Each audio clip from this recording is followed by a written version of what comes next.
All right, Attack on Titan, the final for real this time season is coming out soon. We ended last season with Eren Yeager starting the rumbling with the intent to kill the entire world. And there's a pretty big debate, especially when the manga ended about a year, and I think it was about 8 months ago, about whether or not he made the right choice and if it was out of character. I'm going to argue that I think the rumbling was the right choice and that it was completely in character for Eren based on everything that we've seen him do. So if you're here, like and subscribe and all that shit. Okay. Okay, so to decide whether or not the rumbling was the right choice, we have to give the full context of the story and all the information that he has up to this point, as well as what his options are moving forward. So a quick recap of Eren's life. Eren felt like a prisoner inside the walls of Paradise, where he watched his mother get eaten by a titan in front of him because of Reiner and Bertholdt, which he finds out later. He finds out that his people are actually called Eldians, and that the war between the Eldians and the rest of the world, particularly Marley, has gone on for over 2,000 years, and the power of the Titans has dominated the warfare. So whoever controlled the most of the 9 Titans has been winning the wars. His dad was from Marley, a place where Eldians are in internment camps and little kids get fed to dogs, and they're essentially being genocided and imprisoned, and they have no rights. The Eldians can turn into Titans, and they call them subjects of Ymir, who is the founding Titan, and their own people turned against them with the desire to exterminate them. He also finds out that he had a half-brother from his dad in Marley, this is Zeke, and that the woman who ate his mom was actually of the royal bloodline and his father's first wife. So he kisses Historia's hand, and he gets flashes of the future. He also finds out that if someone from the royal bloodline has the founding Titan, they'll be bound to be peaceful by the previous king's will. The person with the founding Titan, if they come into contact with a Titan of royal blood, can use the power of the founding Titan to its fullest ability to alter the Eldian people however they see fit.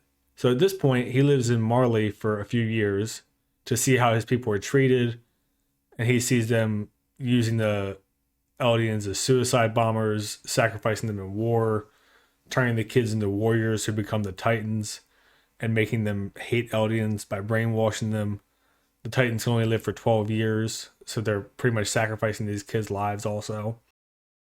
And we also see that the rest of the world is much more advanced than Paradise, and the Marley in general says the time of the Titans is coming to an end, which is a really important line for later on. Marley calls for a declaration of war against Paradise with the goal of exterminating the Eldian people. Eren speaks to his brother Zeke, who has royal blood from his mom, and he's the Beast Titan, with about a year left. So together they can activate the power of the Founding Titan without being restricted by the anti-war decree that the royal bloodline has. But they don't know who will control the power when they activate it. So at this point in time, everything in the story leads Eren to believe that it's Paradise against the rest of the world, including the Eldians who've been brainwashed to hate themselves and believe that they're the island devils. Zeke wants to sterilize the Eldians so that they all die out after the current generations live their lives. So essentially within 70, 80 years, the Eldians would all just be dead because they couldn't reproduce. If Eren lets himself die or be eaten before his time runs out, Historia, who's his friend, will be used to control the power of the Founding Titan again, and they'll go back to being locked in peace behind their walls.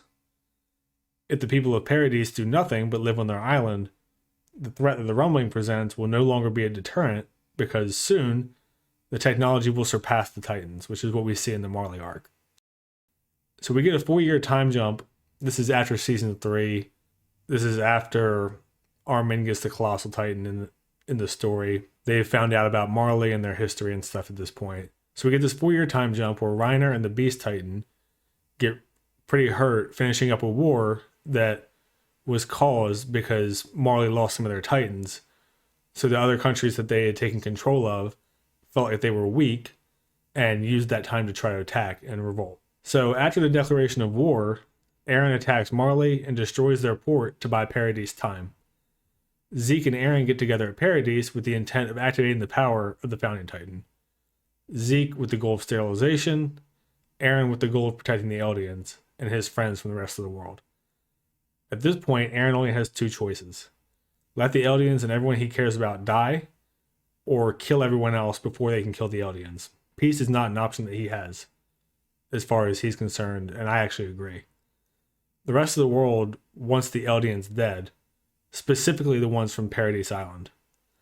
We saw this during the campfire scene as well, where they had this 2,000 years of history, and the Marleyan troops and Jean and Armin and the Paradise Island people just keep going back and forth blaming each other for whose fault this conflict is. So this isn't a conflict that can be resolved just with words. So what are Eren's options at this point in the story? He either has to not use the power, use the threat of the rumbling, and then after he dies, within his friends' lifetimes, Paradise will be destroyed, and the Eldians will all be exterminated to end the threat of the Titans, because everyone's so afraid of them that that's the only option. If he strips them of the power of the Titans immediately, which he could do, we don't know what the limits are of this ability, but presumably they could just end the Titans altogether. But then they'll just get invaded and be defenseless. The other option he has is use the rumbling and kill everyone before they kill him and the people that he cares about.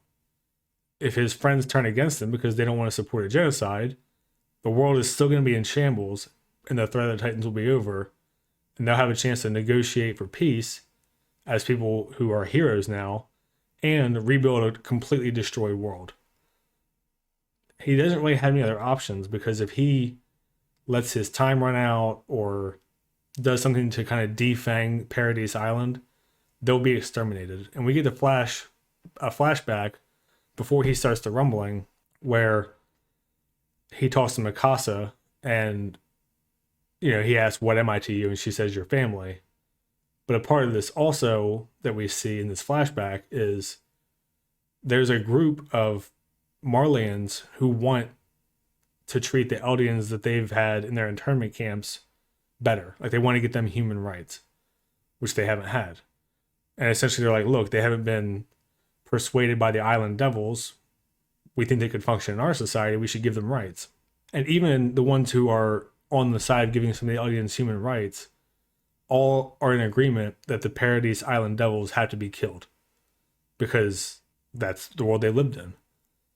So there is no room for peace.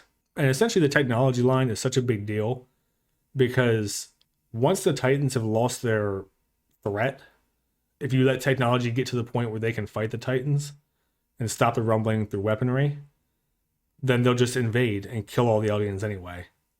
So it's really inevitable that this conflict has to happen. And Eren is doing it on his terms.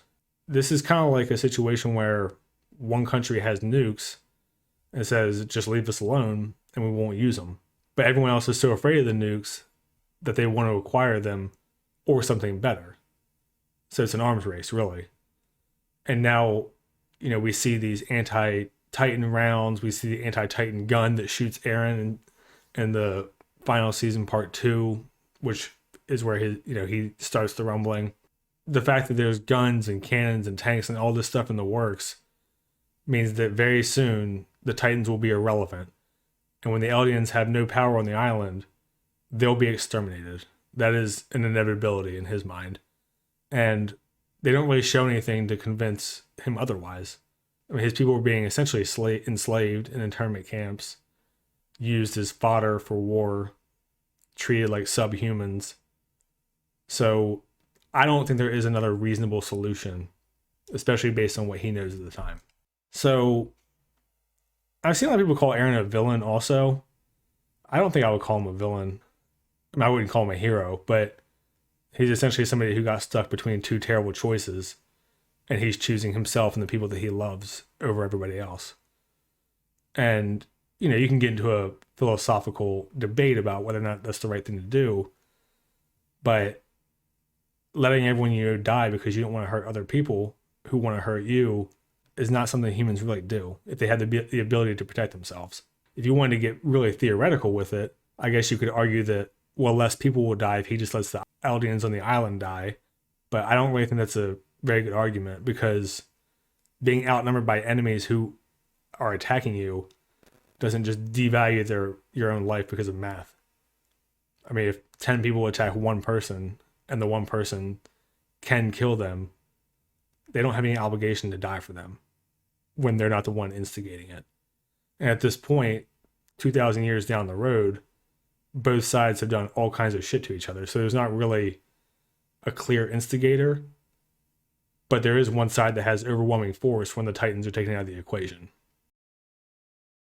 So based on the knowledge that Eren has and his options, because remember in the show, in the final season, he's only got 4 years left of his 12. And he does what he has to do. I also want to talk about whether or not this ruined his character, because that was a really big thing that I saw when the manga wrapped up, and there was a lot of discussion going on online. I actually think this is completely in character for Eren. If we look back through the whole story, the story starts off by Eren immediately getting into fights with people who outnumber him because they're bullying Armin.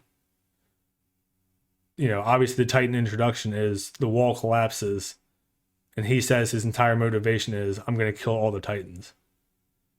When he sees people hurt Mikasa and her family, he immediately stabs them to death as a child with no hesitation. I think he's like 10 years old at that point, maybe even younger. So he kills 3 adults to save his friend, no hesitation, no second thought. When Armin gets hurt in the battle for the wall in Shigashina, how do you say it? As soon as Armin's hurt, he immediately sacrifices Berthold to save him, and he's willing to kill Levi and Erwin to do it because he cares about Armin so much. When they get to the sea after that part to end season 3, he says, if I kill all my enemies, can I finally be free, or do I win? And this is his character the entire time.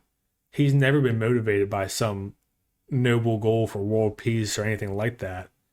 He's been motivated by anger and revenge, and he's always been willing to protect his friends at any cost. He jumps into fights right away, even when he shouldn't. He's willing to hurt whoever he has to protect them. And that's just who he is. So to me, the rumbling is just this mindset on a large scale of these personality traits that he's already demonstrated repeatedly. And like I said before, even the people who are advocating for Eldian rights, even though those people who are probably considered fringe in Marley want the island Eldians eliminated. So this is not a situation that can be resolved with peace treaties and words. The entire world fears them, even though they've been holding their weapons back the entire time because of what the Titans can do and what they have done historically. And the rest of the world has punished and genocided their bloodlines and sent them to feed on their own people in the form of Titans. So both sides have done all kinds of fucked up stuff to each other. And that's just how it is. It's a very not black and white story, which I think is what makes it so interesting. And with everything Eren experienced on Paradise and saw on Marley, I don't know how you could expect him to think there's another option to protect the people that he loves, which is obviously his highest priority at all times. So to me, the situation is in line with his character, and because of his character, he does something terrible as an extension of his personality traits and the situation that he was put in. And by laying waste to the world, the Eldians will be the only ones left, or he's going to force them to kill him and become heroes in a wrecked world that has to be rebuilt without Titans and wouldn't have the capacity or desire for war. Given a world in a permanent state of revenge and war and genocide and torture and enslaving each other, this is the best that he can do, is kind of give him a hard reset. There is no working out, world peace in this kind of situation. All he can do is give him a blank slate. And he says as much in the manga. This is going to be a minor spoiler from the manga. It's just one line, but he says in the manga, the only way that he can resolve the situation when you have a history that's filled with hatred and horrible things and war is to bury the entire history under the dirt. So that's his mindset going into it, is there is no overcoming this history or thinking we can just get over it and reconcile. it needs to be buried and we just need to start over with a common history that we can all agree on.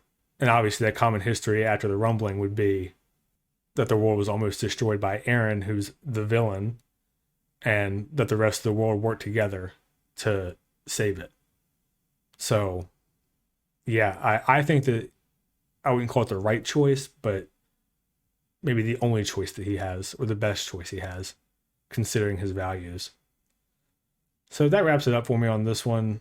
Like I said, I don't like that he started the rumbling. I mean, obviously, it's a global genocide, but I really don't think he had any other options unless he was willing to sacrifice all the people that he loved, like Zeke was. And this event is merely an extension of his personality and the world he was born into. So I wouldn't say the ending makes me happy, but I think it went the way that it had to. I'm sure a lot of people will be dissatisfied with the ending. Some people will just accept it. The manga got pretty mixed feedback. I liked it, from a writing perspective, not a result perspective. So yeah, that's it for me for this one. I'm not sure what I'll talk about next. I haven't decided yet. All right, thanks. See ya.